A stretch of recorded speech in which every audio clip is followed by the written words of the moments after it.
Ignition sequence start. Liftoff. We have a liftoff.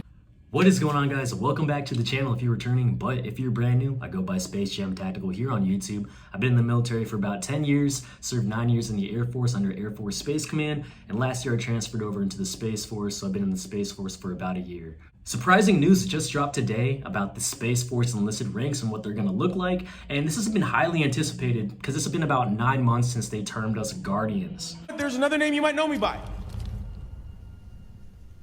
Star-Lord. Who? Star-Lord, man. Legendary outlaw. So this news comes officially from the Chief Master Sergeant of the Space Force, Chief Towberman. And I gotta say, I actually really like these ranks. There was a lot of different concepts, and the Space Force came down and they had about 4 different options that we could choose for the Space Force members. And the Space Force members itself were allowed to vote on what they wanted. I actually didn't vote because I was pretty unsure of what I wanted, and out of the 4 categories, but I think they did a little more tweaking to the ranks, and they came up with these ranks here. So honestly, before I start editing this, I'm not exactly sure what the options were of those 4 different choices that we could vote on for the different types of enlisted insignias, but I think they might have done some tweaking to one of those options, which they came up with is here. So they released this U.S. Space Force enlisted rank insignia information sheet, and through this, they actually explain the different types of ranks, the different tiers. So starting at the specialist tier, going up to the NCO tier for non-commissioned officers, and then going down to the senior non-commissioned officer tiers. So E2 through E4 are going to be called specialists. They already unveiled that, and that's basically our junior enlisted service members, E2 through E4.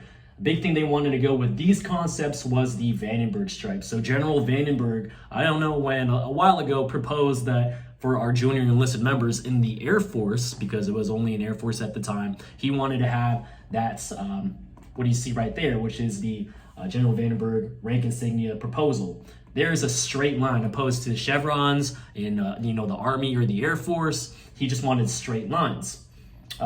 So they decided to utilize that, General Vandenberg being a pretty big thing for the Space Force, since a lot of our Space Force schools go through Vandenberg Space Force Base.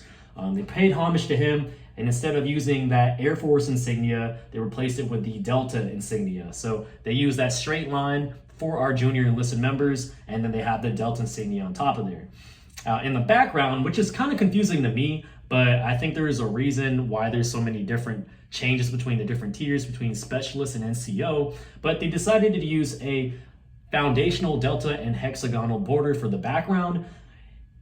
Basically, they say this delta is the foundation for all USSF enlisted insignia and begins with the Specialist 1, where it is centrally featured. The 6-sided border surrounding the insignia represents the USSF as the 6th branch of the U.S. Armed Forces. The hexagonal border is used for all enlisted insignia. So, thing with this, when I saw everyone's gonna have that hexagonal border, is it might be a little confusing, especially when you're wearing this rank on your OCP top. We wear our ranks on the center of our chest.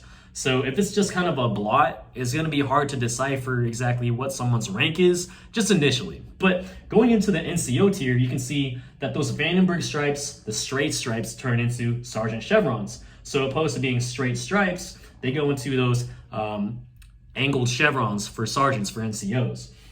Originating from the Latin word servings, I'm not sure exactly how you say that, one who serves. So that's kind of a thing that I joke around when I'm at work.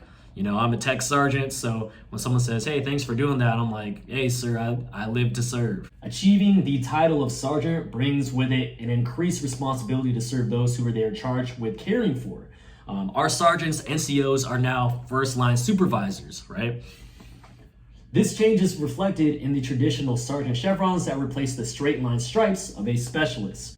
Additionally, what is added to the sergeant chevrons is the Delta Globe and Orbit, or the DGO, they're saying. The DGO represents the totality of our Space Force. Sergeants of the Space Force uphold our values, people, and mission. In recognition of this, their chevrons are placed accordingly, upholding the USSF. So starting at E5, you see that they have the 3 chevrons for sergeant. It is no longer staff sergeant for our E5s, it's solely sergeant. When you get promoted, you go to an E6, which is still a technical sergeant, and the technical sergeant has 4 chevrons. Moving from the NCO tier to the senior non-commissioned officer tier, you see the orbital chevrons are now added. This is from E7 to E9. And I thought this was actually a pretty cool concept that they added, and the reasoning for the top chevrons being these orbital chevrons. You can see that they have the different orbits, what they represent: low Earth orbit, medium orbit, and geosynchronous orbit. And to be honest with you, I thought this was a very cool way in capturing the different orbits that we use our satellites in, because there's different satellite constellations and different orbits. So again, you start at low Earth orbit, going up to the medium, and then geosynchronous orbit. So I guess as you rank up, you get another orbit. This is their explanation of the orbital chevrons. Senior non-commissioned officers lead enlisted guardians from the front by taking on greater responsibilities. The orbital chevrons correlate with low Earth, medium Earth, and geosynchronous orbits on SNCO's progress through their development. The placement of the delta above the globe further signifies this higher level responsibility, while the delta breaking through the orbit show their willingness to explore and innovate. The open space around the orbital chevrons signifies the vastness of the warfighting domain of space and the limitless potential of our Space Force. The next thing that we have up on here is the U.S. Space Force enlisted rank insignia comparisons chart. So as you can see, E1, you actually start out with the insignia, which is solely the delta and the hexagonal border. At E2, you start to earn your stripes, the Vandenberg stripes we were talking about. You start at 1 stripe up to 3 stripes at E4, kind of following that 1 stripe to 3 stripes from the E2 to E4 on the Air Force. And then E5 is that new tier, right? The NCO tier, which is not exactly new, but you're moving up to a different tier. E5 are the NCOs. From the E4 to E5, you can see you go from that delta and its straight lines going over to these sergeant chevrons that are now angled, and then you have that delta globe and anchor. So it's pretty noticeable when you go from a junior enlisted to a NCO. As you go from E5 to E6, you see that hexagonal border slowly start to get longer as you add more stripes. So E6, you get that 4th stripe down, and then E7, they start adding those orbital stripes. So I think that's a pretty cool thing to do. I actually really like this proposal. Based on what was released, I'm pretty happy with what the Space Force decided to go with for our enlisted ranks. I know it took a little while because we are approaching, again, the 2nd anniversary of the Space Force this coming December, because the Space Force was initiated and started in 2019 in December. It took a little bit of a while, but we got there. We have these, and I'm looking forward to wearing this rank as we move forward. Space Force leadership did say they were coming down with more news, and I'm hoping to see that we get to look at the new Space Force dress uniforms. Currently, what we're using as a placeholder is this little Space Force badge that we put on our blues, and I'm looking forward to see what the official dress uniform will look like. Are we going to look like Space Marines? Are we going to look like Master Chief Stormtroopers? We don't know, because we've just been kept in the dark a little bit. But when it does come, I'm going to make sure you guys know, all right? Because I'm going to keep you guys updated, all right? Because I know that I've been kind of out of the game, but that's what happens when, life kind of throws some curveballs at you. But it's all right. You're just going to keep swinging, all right? And I'm looking at you. You got so much potential, all right?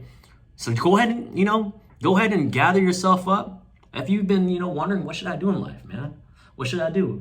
Join the Space Force, man. We got innovative minds, all right? We got cool ranks now, all right? You got so much potential, man, all right? Seriously. I'm proud of you, okay? Seriously. Yeah, anyway, thanks guys for watching the video. As always, like, comment, and subscribe. I know I haven't really been in the YouTube game for a couple months, but as you see, Space Force news is really slowly starting to drop. I got more topics to talk about, and I got more time. So I appreciate you guys. Y'all stay safe, keep grinding, y'all take it easy. Is that what I used to say? Stay safe, keep grinding. And as always, stay safe, keep grinding, and y'all take it easy.